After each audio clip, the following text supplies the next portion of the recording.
الحمد لله نحمده ونستعينه ونستغفره ونعوذ بالله من شرور أنفسنا ومن سيئات أعمالنا. من يهده الله فلا مضل له ومن يضلل فلا هادي له، وأشهد أن لا إله إلا الله وحده لا شريك له، وأشهد أن محمدًا عبده ورسوله. أما بعد، فإن خير الحديث كتاب الله، وخير الهدي هدي محمد صلى الله عليه وسلم، وشر الأمور محدثاتها، وكل محدثة بدعة، وكل بدعة ضلالة، وكل ضلالة في النار. يا أيها الذين آمنوا اتقوا الله حق تقاته ولا تموتن إلا وأنتم مسلمون. يا أيها الناس اتقوا ربكم الذي خلقكم من نفس واحدة وخلق منها زوجها وبث منهما رجالا كثيرا ونساء، واتقوا الله الذي تساءلون به والأرحام، إن الله كان عليكم رقيبا. يا أيها الذين آمنوا اتقوا الله وقولوا قولا سديدا يصلح لكم أعمالكم ويغفر لكم ذنوبكم، ومن يطع الله ورسوله فقد فاز فوزا عظيما. اللهم صل على محمد وعلى آل محمد كما صليت على إبراهيم وعلى آل إبراهيم إنك حميد مجيد. اللهم بارك على محمد وعلى آل محمد كما باركت على إبراهيم وعلى آل إبراهيم إنك حميد مجيد. رب اشرح لي صدري ويسر لي أمري واحلل عقدة من لساني يفقه قولي. رب يسر ولا تعسر وتمم بالخير. أعوذ بالله السميع العليم من الشيطان الرجيم، من همزه ونفخه ونفثه. بسم الله الرحمن الرحيم. قل يا أيها الكافرون لا أعبد ما تعبدون.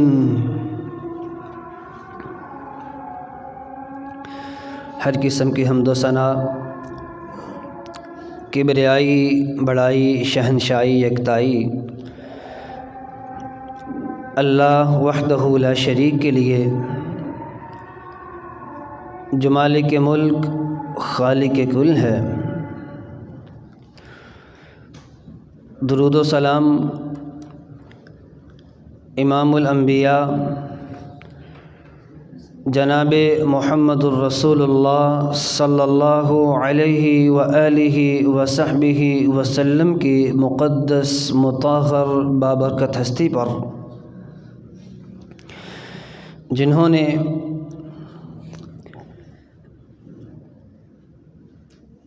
علم وحی کے لیے تمام تر سازشوں کا اللہ کی توفیق اور اس کی رحمت سے مقابلہ کیا ہے. رحمت اور بخشش کی دعا جناب صحابہ کرام کے لیے، تابعین اعظام کے لیے، فقہاء کرام کے لیے، محدثین اعظام کے لیے، علماء کرام کے لیے، جو آپ صلی اللہ علیہ وآلہ وصحبہ وسلم کی سیرت طیبہ کے ہر پہلو کو، ہر لمحے کو، ہر قدم کو محفوظ کرتے رہے ہیں اور انشاءاللہ کرتے رہیں گے. عزیزان گرامی، ہماری گفتگو کا سلسلہ کار سیرت النبی قدم بقدم مشرکین مکہ کی سازشوں اور ان کی حیلہ بہانوں تک پہنچا تھا. اسی سلسلے کو جاری رکھتے ہوئے ہم آج کے موضوع کو آگے بڑھائیں گے۔ دلائل النبوہ للبہقی سیرت ابن اسحاق ابن ہشام کی روایات کے مطابق خالد بن ولید رضی اللہ عنہ ان کے والد ولید بن مغیرہ جو اپنے وقت کے ایک سردار ہیں، مشرکین کے کچھ سرداروں کو جمع کیا اور کہا کہ حج کا وقت آنے والا ہے، پورے عرب سے وفود اور لوگ حج کو آئیں گے۔ سوچنے کی بات یہ ہے کہ محمد الرسول اللہ صلی اللہ علیہ وسلم کی تعلیمات سے تمام عرب کو کیسے بچایا جائے۔ اس اہم موضوع پر بات کرنے کے لیے ولید بن مغیرہ نے دار الندوہ میں اجلاس طلب کر لیا۔ مختلف تجاویز اس کے سامنے آتی ہیں، لیکن وہ تمام تر تجاویز کو مسترد کر دیتا ہے اور وہ کہتا ہے کہ آپ کا کلام نہ کہنوں کا کلام ہے، نہ شاعری ہے، نہ ہی یہ مجنون اور دیوانوں کی بات ہے۔ اس کے لیے تم تمام عرب کے سامنے ایک ہی بات پیش کرو گے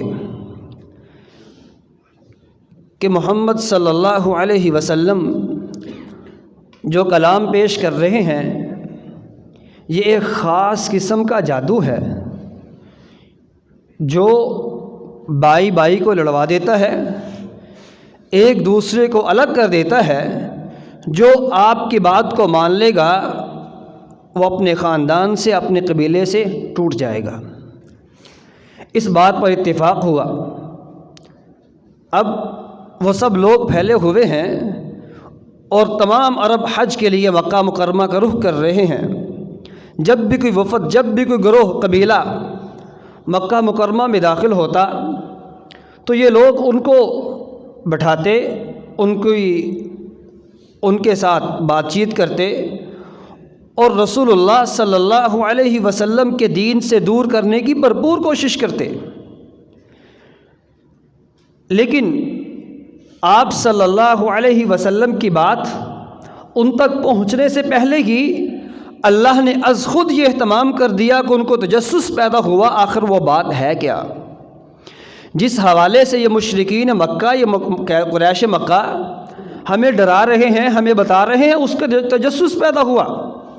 اور پھر تجسس میں انہوں نے آپ صلی اللہ علیہ وسلم کی بات کو سنا اور وہ تعلیمات جس کو روکنے کے لیے وہ کوشش کر رہے تھے، اللہ نے وہ تعلیمات تمام کے تمام پورے عرب میں پھیلا دی۔ عزیزان گرامی، جب یہ موقع بھی، حج کا اہم ترین موقع بھی ان کے ہاتھ سے گزر گیا تو پھر جس کلام کی برکت سے یہ دین پھیل رہا تھا اس کلام الہی پر اعتراض کرنا شروع کر دیا۔ تفسیر طبری اور ابن کثیر کی روایات کے مطابق مکہ میں ایک لوہار تھا جس کا نام بلعام تھا۔ آپ صلی اللہ علیہ وسلم اس کے پاس بیٹھا کرتے تھے۔ مشرکین نے کہنا شروع کر دیا کہ یہ جو کلام آپ کو بلعام نے سکھایا وہ ایک لوہار نے سکھایا ہے جس کو عربی زبان آتی نہیں، نہ وہ عربی ہے بلکہ اجمی ہے۔ ایک غیر عربی کا ایسا کلام جس کو عرب بھی اس طرح کا کلام لانے سے قاصر ہیں، غیر عربی کیسے لا سکتا تھا؟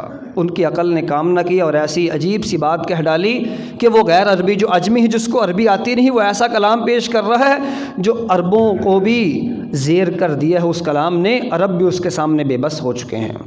اللہ تعالیٰ نے بہت لمبی تفصیلات بیان فرمائیں، خلاصتاً گزارش یہ ہے، رب تعالیٰ نے سب سے پہلی بات فرمائی قل لئن اجتمعت الانس والجن على ان يأتوا بمثل هذا القرآن، اے لوگو تم صرف اس بلعام کی بات کرتے ہو، جنوں انس مل جاؤ، اس قرآن جیسا قرآن لا کر تو دکھاؤ۔ پھر اللہ تعالیٰ نے دوسرا چیلنج کیا قل فأتوا بعشر سور مثله مفتریات وادعوا من استطعتم من دون اللہ پورا قرآن نہیں 10 صورتیں ہی لا کے دکھا دو۔ پھر اللہ تعالیٰ نے تیسری بات فرمائی قُلْ فَأْتُوا بِسُورَةٍ مِثْلِهِ، صرف ایک صورت ہی۔ ساتھ اللہ فرماتے ہیں فَإِن لَّمْ تَفْعَلُوا وَلَن تَفْعَلُوا، نہ کبھی کر سکے ہیں نہ قیامت کی دیواروں تک کبھی کر سکیں گے۔ یہ قرآن ایسی کتاب ہے، اللہ کی طرف سے ایسا معجزہ ہے جو آج تک کوئی اس طرح کا نہ لا سکا، نہ قیامت کی دیواروں تک کوئی لا سکے گا۔ عزیزان گرامی، یہی وہ قرآن مجید کی آواز تھی جو قریش مکہ نے بند کرنے کے لیے اپنی طرف سے مکمل کوشش کی، ایڑی چوٹی کا زور لگایا۔ عبداللہ ابن مسعود رضی اللہ عنہ اپنے کچھ ساتھیوں کے ساتھ تشریف رکھتے ہیں۔ ساتھیوں نے کہا آج ہم میں سے کون ہے جو حرم کعبہ میں جا کر قرآن مجید کی تلاوت کرے اور مشرکین مکہ کو اس قرآن مجید کی تلاوت سے ان کو محظوظ کرے، حالانکہ وہ تو پریشان ہونے والے تھے۔ تو عبداللہ ابن مسعود رضی اللہ عنہ وہ کھڑے ہوئے، خانہ کعبہ میں تشریف لائے، مشرکین اپنی محفلیں سجا کر بیٹھے ہوئے۔ عبداللہ ابن مسعود رضی اللہ عنہ سورہ الرحمن کی تلاوت شروع کرتے ہیں۔ الرحمن علم القرآن خلق الانسان علمہ البیان، تلاوت کر رہے ہیں۔ مشرکین نے جب دیکھا تو آپ رضی اللہ عنہ پر ٹوٹ پڑتے ہیں، چہرے پر ایسی ضرب لگائی، ایسا مارا کہ وہ اپنے آپ کو سنبھال نہ سکے، اپنے ساتھیوں کی طرف واپس لوٹ جاتے ہیں۔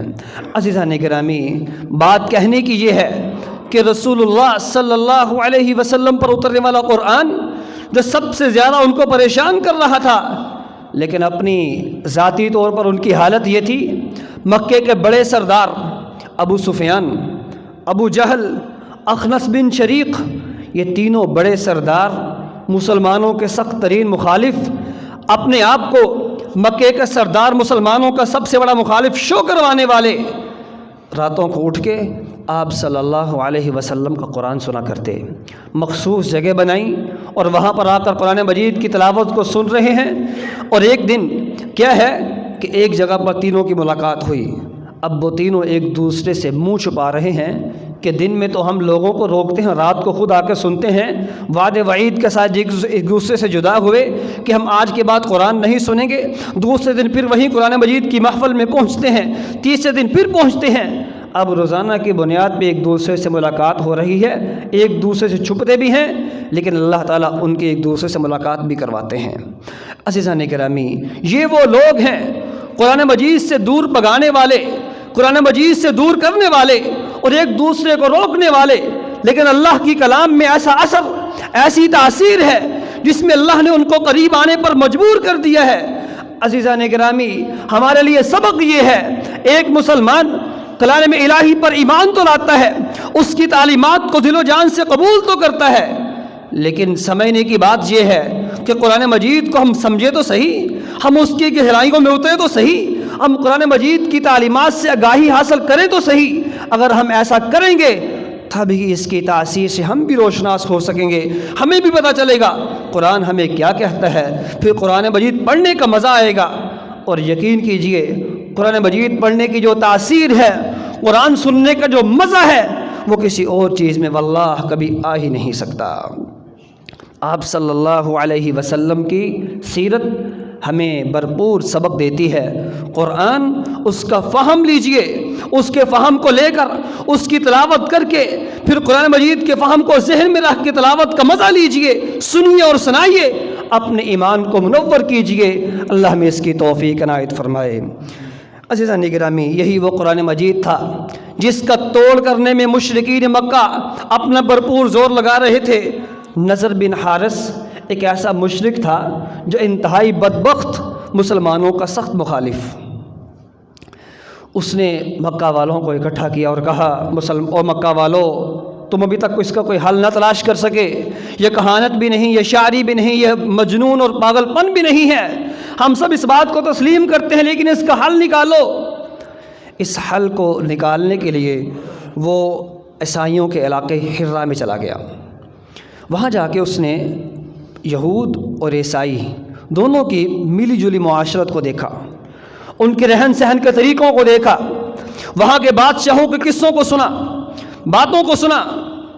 اور وہاں کی تہذیب و ثقافت کو دیکھا، اور وہ سب کچھ وہاں سے لے کر مکہ مکرمہ پہنچتا ہے، اور آ کر اس نے 2 چیزیں وہاں پر لانچ کی، 2 چیزیں وہاں پر اس نے اس کو لاگو کیا۔ پہلی بات، جب رسول اللہ صلی اللہ علیہ وسلم وہاں سے کسی جگہ پر قرآن مجید کو سنا کر وہاں سے تشریف لے جاتے، اور پھر یہ بدبخت نضر بن حارث وہاں آدمکتا اور آ کر کہتا تم نے قرآن سن لیا، اب میری بات کو بھی سنو، اور وہاں کے قصے کہانیوں کو سنانا شروع کر دیتا۔ اور آخر میں اللہ نے اس بات کا نقشہ کچھ یوں کھینچا ہے، وَإِذَا تُتْلَىٰ عَلَيْهِمْ آيَاتُنَا قَالُوا قَدْ سَمِعْنَا لَوْ نَشَاءُ لَقُلْنَا مِثْلَ هَٰذَا إِنْ هَٰذَا إِلَّا أَسَاطِيرُ الْأَوَّلِينَ۔ رب فرماتے ہیں یہ لوگ کیسے عجیب سے لوگ ہیں، قرآن مجید کی تلاوت سننے کے بعد کہتے ہیں ہم نے قرآن تو سن لیا، لیکن اس کے بعد ہم ایسی باتیں سن رہے ہیں جو قرآن جیسی ہی ہیں۔ لیکن رب فرماتے ہو اللہ کے بندو، جو قرآن جیسی نہیں ہو سکتی وہ تو پہلے لوگوں کے قصے کہانی جس کے کوئی بنیاد ہی نہیں ہے۔ قرآن تو وہ کتاب ہے جو اللہ کی طرف سے نازل کرتا ہے، جس کا کوئی توڑ نہیں کر سکا۔ اور عزیزان گرامی، یہی وہ بدبخت تھا جس نے پہلی بات قرآن مجید کے مقابلے میں دوسری لغویات، فضول قسم کے قصے کہانیاں وہ عوام میں اس کو رواج دے دیا۔ دوسرا کام اس نے کیا، عرب معاشرے میں موسیقی، شاعری وہ بہت عام تھی، لیکن عرب خالص عربی جو ایک مزاج تھا اس طرح کی موسیقی کو، اس طرح کی شاعری کو پسند کرتے تھے۔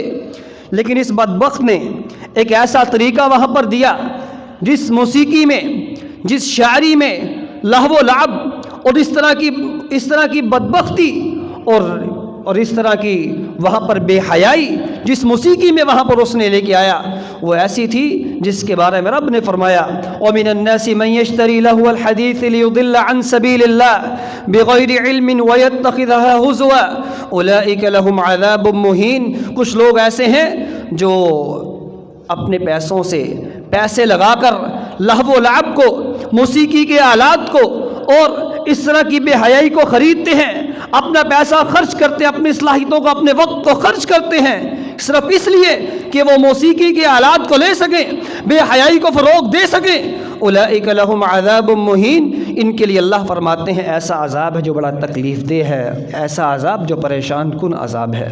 عزیزان گرامی، آج جس ماحول میں، جس معاشرے میں ہم زندگی گزار رہے ہیں، خالص اسلامی معاشرہ ہے، اسلام کے نام پر ہم زندہ رہ رہے ہیں، اسلام کے نام پر اس معاشرے کی تعمیر و ترقی میں اپنا کردار ادا کر رہے ہیں، لیکن ہماری خوشیوں کی محفلیں، ہمارے وہ پروگرامز جن میں خوشیوں کو بانٹا جاتا ہے، وہ پروگرامز وہ موسیقی سے پاک ہیں، وہ بے حیائی سے پاک ہیں؟ اگر ہیں تو پھر ہمیں خوش ہو جانا چاہیے۔ اسلام کا مزاج بھی یہی ہے، اسلام کی تعلیمات بھی یہی ہیں۔ اگر ایسا نہیں تو پھر یاد کر لیجئے، آج کی اس مجلس میں لکھ لیجئے، یہ موسیقی کے آلات یہ سب سے پہلے جو اس عرب معاشرے میں پھر دوسرے معاشروں میں لانے والا وہ بدبخت کافر مشرکین مکہ میں سے تھا، وہ نضر بن حارث تھا جو مسلمانوں میں ان چیزوں کو رواج دینا چاہتا تھا۔ اور عزیزان گرامی، اس کا پھر حشر بھی کیا ہوا؟ بدر کا میدان ہے، رسول اللہ صلی اللہ علیہ وسلم اپنے اصحاب کے ساتھ بدر کے میدان میں تشریف رکھتے ہیں، اور یہ نضر بن حارث مشرکین کا علم جو ایک علامت کے طور پر رکھا جاتا تھا وہ لے کر مشرکین کے ساتھ بدر کے میدان میں پہنچتا ہے۔ مسلمانوں نے اس کو قید کیا، حضرت علی رضی اللہ عنہ کے ہاتھوں کافر کردار تک پہنچا دیا گیا۔ رسول اللہ صلی اللہ علیہ وسلم کے حکم پر اس کو موت کے گھاٹ اتار دیا گیا۔ عزیزان گرامی، یہی وہ مسلمان تھے جو قرآن مجید کی ایک لذت کو محسوس کیا کرتے، اس کے مقابلے میں قرآن مجید کو نہ سننے والے، اور قرآن کے مقابلے میں وہ مشرکین مکہ جو آپ صلی اللہ علیہ وسلم کے دور میں یہ اعلان کر رہے تھے لا تسمعوا لهذا القرآن والغوا فيه لعلكم تغلبون، اے لوگوں قرآن مجید کی آواز کو نہ سننا بلکہ اس کے مقابلے میں شور کرنا، اس کے مقابلے میں لہو لعب میں گم ہو جانا، تاکہ قرآن مجید کی آواز گم ہو جائے اور تمہاری آواز اونچی ہو جائے۔ رب نے فرما دیا وَإِذَا قُرِئَ الْقُرْآنُ فَاسْتَمِعُوا لَهُ وَأَنصِتُوا لَعَلَّكُمْ تُرْحَمُونَ۔ اے لوگو، جب قرآن مجید کی تلاوت کی جائے تو خاموشی سے سننا، اللہ تم پر رحمت کے دروازے کھول دیں گے۔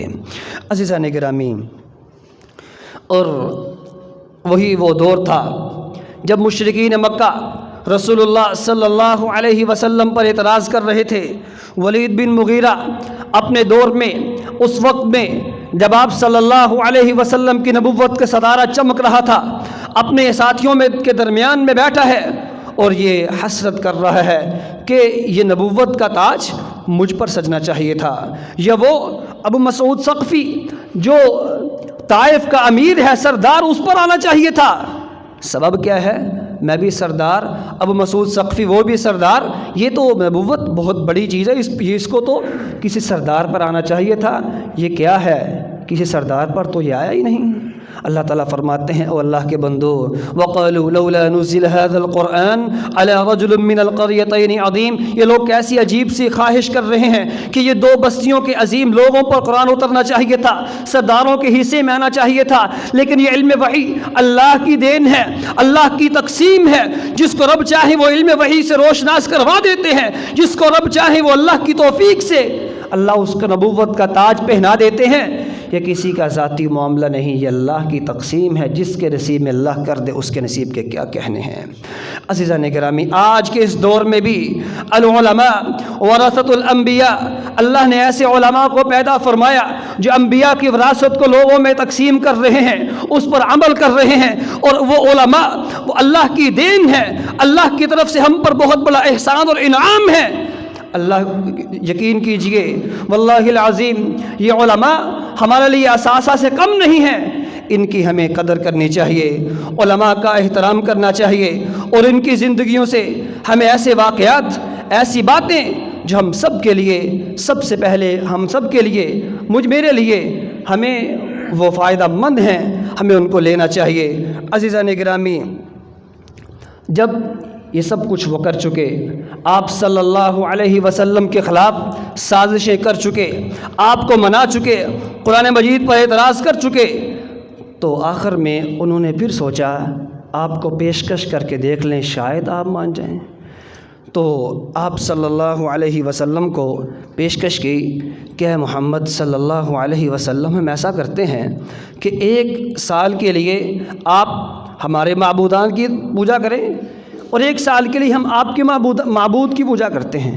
دوسری روایت میں یہ ہے، ہم کچھ دو کے تحت درمیانی سے راہ نکال لیتے ہیں۔ وَدُّوا لَوْ تُدْهِنُ فَيُدْهِنُونَ، یہ لوگ خواہش کرتے ہیں آپ مداہنت اختیار کر لیں، اپنے موقف میں نرمی اختیار کر لیں۔ یہ لوگ خواہش کرتے ہیں ہم بھی نرم پڑتے ہیں، آپ بھی نرم پڑ جائیں، اور توحید کی دعوت کو اس طرح برسر ممبر، برسر عام دینے سے رک جائیے۔ لیکن آپ صلی اللہ علیہ وسلم ان کو کوئی جواب دیتے، ان کی پیشکش پر کچھ سوچتے؟ اللہ نے قرآن مجید کو اتار دیا، قُلْ يَا أَيُّهَا الْكَافِرُونَ لَا أَعْبُدُ مَا تَعْبُدُونَ وَلَا أَنْتُمْ عَابِدُونَ مَا أَعْبُدُ۔ نبی صلی اللہ علیہ وسلم ان لوگوں کو کہہ دیجئے، اور آپ صلی اللہ علیہ وسلم کے ہاں کی زبان پر اللہ نے ایسے الفاظ جاری فرمائے، قُلْ يَا أَيُّهَا الْكَافِرُونَ، اے کافرو۔ یہ وہ موقع ہے جب کافروں کو براہ راست کافر کہہ کر پکارا جا رہا تھا۔ لا اعبد ما تعبدون، تم جس کی عبادت کرتے ہو کرو، میں جس کی عبادت کرتا ہوں کرتا رہوں گا۔ اگر تم میرے دین کو ماننے کے لیے تیار نہیں تو میں بھی تمہارے پاس آنے کے لیے تیار نہیں ہوں۔ لکم دینکم ولی دین، تمہارا دین تمہیں مبارک، میرا دین مجھے مبارک ہے۔ عزیزان گرامی، یاد رکھیے گا، اس سبق کو بھی نوٹ کر لیجئے گا، ایک مسلمان کی زندگی رسول اللہ صلی اللہ علیہ وسلم کی سیرت پر چلنے والی ہوتی ہے۔ آپ صلی اللہ علیہ وسلم کی سیرت پر عمل کرتے ہوئے ایک مسلمان اس موقف سے، اس بات سے جو حق پر مبنی ہو، قرآن و حدیث پر اس کو پورا اترنا موجود ہو، اس بات پر کبھی مداہنت اختیار نہیں کرتا، حکمت کے ساتھ، اخلاق کے ساتھ، دانائی کے ساتھ، محبت و مودت کے ساتھ اپنی اس بات پر قائم رہتا ہے، اپنے اس موقف پر کبھی بھی پیچھے نہیں ہٹتا۔ جو اللہ اس کے رسول نے اس کو دے دیا ہے، واللہ یہی اعتدال ہے، یہی اخلاق ہے، یہی اسلام ہے اور یہی سب کچھ ہے۔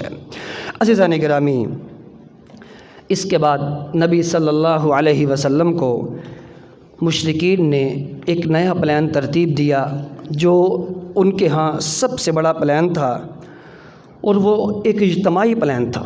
پہلے کچھ لوگ، کوئی سردار کبھی اٹھتا، کبھی کوئی سردار، کبھی کوئی سردار، لیکن یہ جو پلان تھا یہ اجتماعی، سب مشرکین مکہ، سب سرداران اس میں مل چکے تھے، اور آپ صلی اللہ علیہ وسلم کو اپنی مجلس میں بلایا۔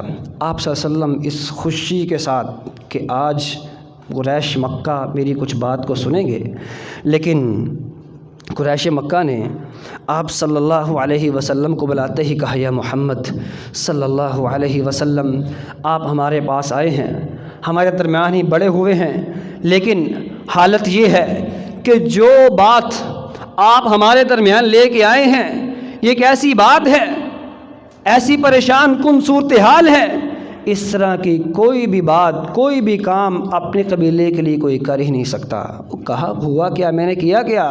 تو کہنے لگے، لقد شتمت الآباء وعبت الدین وشتمت الآلہہ، آپ نے ہمارے باؤ و اجداد کو برا بھلا کہا، ہمارے دین کو برا بھلا کہا، ہمارے معبودان کو برا بھلا کہا، وصفحت احلام، آپ نے ہمارے بزرگوں کو بیوقوف کہہ دیا، اور اسی پر بس نہیں، وفرقت الجماع، ہمارے قبیلوں کو الگ الگ کر دیا، ہماری جماعت کو تفرقے میں ڈال دیا، اور ساتھ ہی کہنے لگے، فما بقی امر قبیح الا قد جئت فیما بیننی وبینک، آپ اے محمد صلی اللہ علیہ وسلم، آپ جو ہمارے پاس لے کے آئے ہیں، اس سے بری چیز کوئی بھی قبیلے والا، کوئی بھی بندہ اپنی قوم پر نہیں لا سکتا۔ اے محمد صلی اللہ علیہ وسلم، بات ہماری وہی ہے، آپ چاہتے کیا ہیں؟ مال چاہیے، عزت چاہیے، آپ کو چاہیے کیا؟ آپ کے قدموں میں ڈیر کر دیں گے۔ رسول اللہ صلی اللہ علیہ وسلم ان کی باتوں کا جواب دیتے ہیں۔ آپ صلی اللہ علیہ وسلم فرماتے ہیں، اے میری قوم کے لوگوں، مجھے ان چیزوں میں کچھ نہیں چاہیے، ولیکن اللہ بعثنی الیکم رسولا وانزل علی کتابا وامرنی ان اکون بشیرا ونذیرا، مجھے اللہ نے نبوت کا تاج پہنا کر تمہارے پاس بھیجا ہے، میرے اوپر اللہ نے ایک کتاب نازل فرمائی ہے، اور مجھے یہ حکم دیا ہے کہ میں آپ کو خوشخبریاں دوں، آپ کو جہنم کے عذاب سے ڈراؤں، اور اس کے ساتھ فبلغتکم رسالۃ ربی، اپنے رب کا پیغام تم تک پہنچا دوں، وَإِن تَقْبَلُوا مِنِّي مَا جِئْتُكُمْ بِهِ، اے مکے والو، اے میری قوم کے لوگو، اگر تم نے میری بات کو مان لیا، میری بات کو قبول کر لیا، فَهُوَ حَظَّكُمْ فِي الدُّنْيَا وَالْآخِرَةِ، تمہارے لیے دنیا میں آخرت میں بہترین بات یہی ہوگی۔ اگر یاد رکھنا، اگر تم نے میری بات کو قبول نہ کیا تو پھر ہوگا کیا، یحکم اللہ حتی یحکم اللہ بینی و بینکم، پھر اس کا فیصلہ میرا اللہ کرے گا، جو بھی فیصلہ کرے گا اس کا فیصلہ پھر قبول کرنا پڑے گا۔ اس کا یہ دو ٹوک بالکل واضح جواب سننے کے بعد کہ نبی مکرم رسول معظم صلی اللہ علیہ وسلم اپنی بات سے پیچھے نہیں ہٹ رہے، تو کہنے لگے، اگر آپ ہماری بات کو نہیں مان رہے تو کم از کم آپ اپنے لیے ہی کچھ کر لیں۔ یہاں پر آپ دیکھتے ہیں ہمارے پاس پانی کی قلت ہے، پانی کی کثرت نہیں ہے، ہمارے بزرگوں کو زندہ کر دیں، یہ جو کوہ صفا ہے اس پہاڑ کو آپ سونے کا بنا دیں، اس طرح کی پھر عجیب سی باتیں جو آپ صلی اللہ علیہ وسلم کا کام نہیں، بلکہ آپ صلی اللہ علیہ وسلم کو مزید پریشان کرنے کے لیے کہ آپ یہ کام کر دیں، پھر اگر آپ ہمارے لیے کچھ نہیں کر سکتے تو اپنے لیے کر لیں۔ آپ صلی اللہ علیہ وسلم پھر وہی جواب دیتے ہیں، اللہ کے بندو، ما ھذا بعثت الیکم، میں اس کام کے لیے بھیجا ہی نہیں گیا، میرا یہ مقصد ہی نہیں ہے۔ میرا مقصد کیا ہے؟ فما بلغتکم رسالۃ ربی، اللہ کا پیغام تم تک پہنچانا ہے۔ میں اللہ کی طرف سے بشیر نذیر ہوں، ڈرانے والا، خوشخبری دینے والا ہوں۔ میرا کام آپ کو اللہ کی طرف بلانا ہے، جہنم سے دور کرنا، جنت کے راستے پر چلانا ہے، میرا اور کوئی کام نہیں ہے۔ عزیزان گرامی، مشرکین مکہ آخری اپنا حربہ استعمال کرتے ہیں، کچھ لوگوں کو وہ مدینہ یثرب بھیجتے ہیں کہ آپ صلی اللہ علیہ وسلم سے ہم مقابلہ کیسے کریں۔ اس کے لیے یہود نے، جو مدینہ کے پڑھے لکھے یہود تھے، اہل کتاب کے ماہر تھے، انہوں نے کچھ باتیں نبی صلی اللہ علیہ وسلم سے مقابلہ کرنے کے لیے کچھ بتائیں۔ انشاءاللہ وہ اور مزید کچھ باتیں انشاءاللہ سیرت کے حوالے سے مغرب میں ذکر کریں گے۔ اللہ ہمیں اس کی توفیق دے، اور یہ سبق ہم سب کے لیے ہے، ایک مسلمان کے لیے، کہ رسول اللہ صلی اللہ علیہ وسلم علم وحی کو لے کر لوگوں کے لیے نہریں چلانے نہیں آئے تھے، لوگوں کے لیے سونے کے پہاڑ بنانے کے لیے نہیں آئے تھے۔ علم وحی کو لے کر آپ صلی اللہ علیہ وسلم کا مقصد لوگوں کو انسان بنانا، مسلمان بنانا تھا۔ اور آج علم وحی کو پڑھنے پڑھانے والے علماء آج اگر اس مقصد کو سمجھ لیں، اور اگر وہ لوگوں کو علم دین سے روشناس کروا دیں، اور اپنے مدارس سے علماء کو نکال دیں، اور اپنے مدارس سے ایسے علماء کو جو علم وحی کی گہرائیوں کو جانتے ہوں، واللہ العظیم اگر وہ یہ کام ہی کر لے، ان کے لیے کافی نہیں بلکہ بہت بڑا ہے۔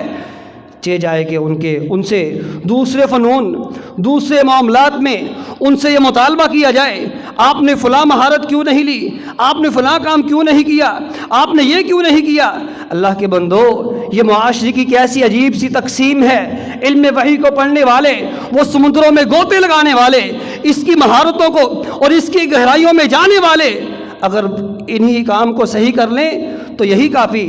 لیکن معاشرے کی تقسیم ایسی ہے کہ معاشرہ دوسرے فنون کی مہارت رکھنے والوں سے کبھی سوال نہیں کرتا، علم وحی کو کتنا پڑھا، اتنی علم وحی کو کتنا جانچا، علم وحی کے بارے میں آپ کی معلومات کیا ہیں، آپ کا علم کیا ہے، کبھی نہیں کوئی پوچھنے والا۔ اگر کوئی پوچھے گا تو علماء سے تم نے کیا کیا، تم اپنے مدارس سے ڈاکٹر کیوں نہیں نکالتے، انجینئر کیوں نہیں پیدا ہوتے۔ اللہ کے بندو، اللہ سے ہم دعا مانگتے ہیں، ہم اس بات کا رونا روتے ہیں، اے مالک ہمارے مدارس سے صحیح علماء کو نکال دے، ہمارے علماء سے صحیح، ہمارے مدارس صحیح علماء نکلیں جو خالصتاً اسلامی تعلیمات کی روح میں اتر کر مسلمانوں کی ہدایت کا سبب بنے، خود بھی ہدایت کے راستے پر چلیں، لوگوں کو بھی اس کے ساتھ لے کے چلیں۔ اللہ ہمیں اس کی توفیق دے۔ والسلام علیکم ورحمۃ اللہ وبرکاتہ۔